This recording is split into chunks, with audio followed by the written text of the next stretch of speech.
When I looked through this week's parasha, the most striking visual to me was not Joseph's Egyptian garb or the chariots and the wagons, but the most striking and redundant image was that of tears and weeping.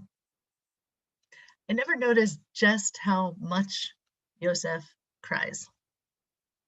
He's always crying or trying to keep himself from crying.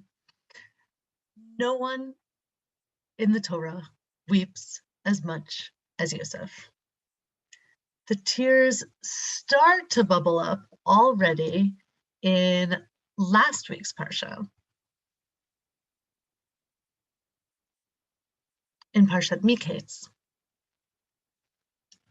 We read twice in last week's parsha that he turned away from his brothers to secretly weep, and that he went into a private room to cry when he saw Benjamin for the first time.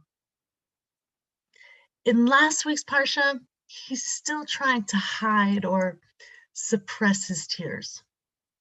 But in this week's parsha, Vayigash, the floodgates open, tears overflow, they burst forth. He breaks down and collapses into tears. First, he cries when revealing his identity to the 10 brothers. Then he cries when he sees his younger brother, Benjamin. Finally, he cries when he greets his father, Yaakov, after 20 years of separation.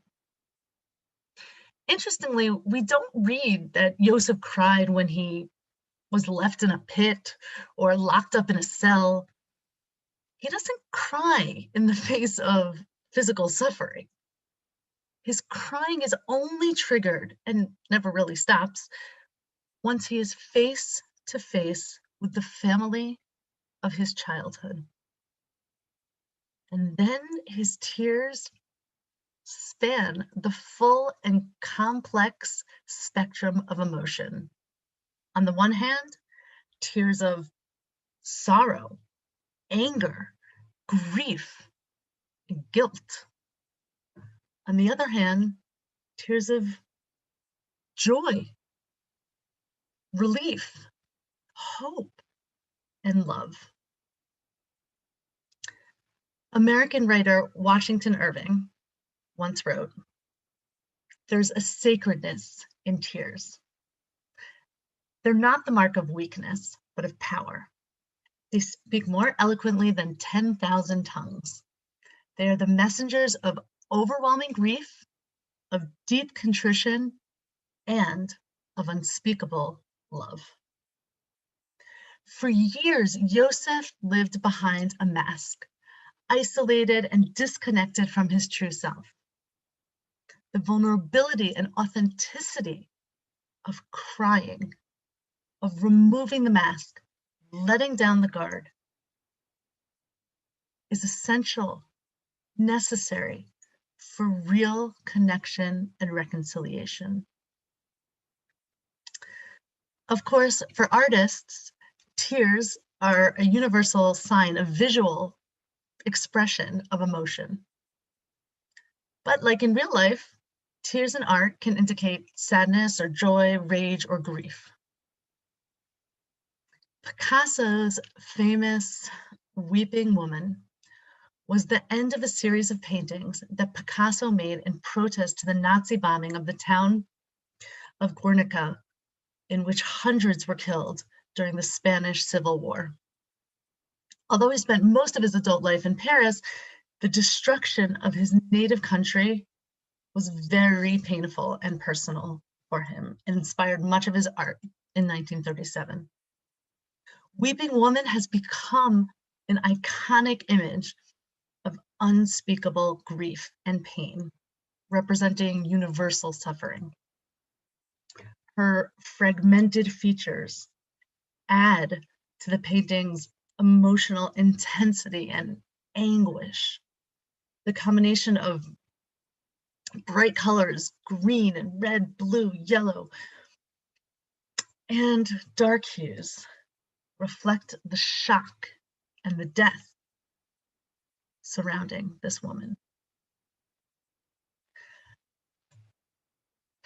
Like Picasso, Ecuadorian artist Oswaldo Guayasamín became increasingly political throughout his life.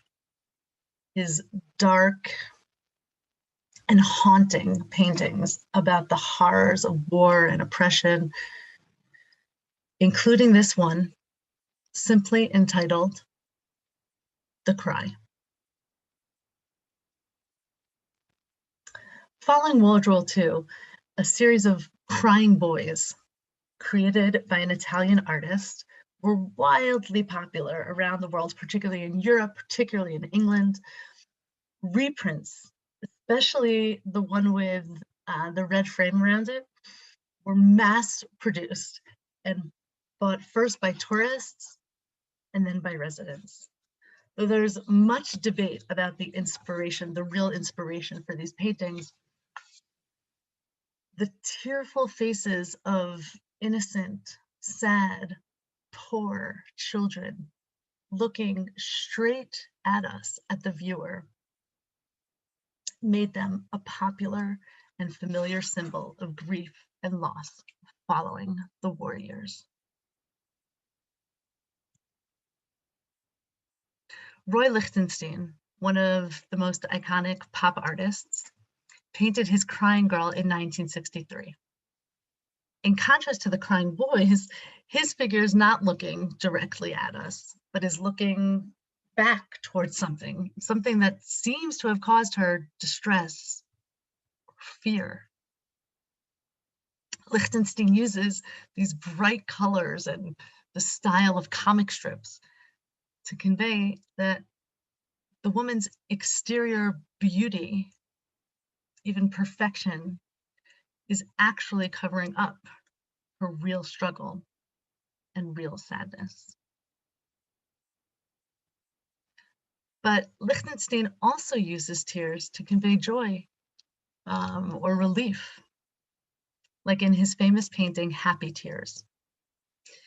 In both Lichtenstein's paintings, we're left wondering, what exactly is the source of joy or the source of pain that brings them to tears?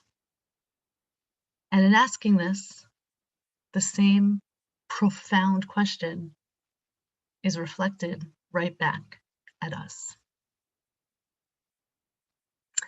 In the Joseph story, it is tears that begin the process of healing and rebuilding.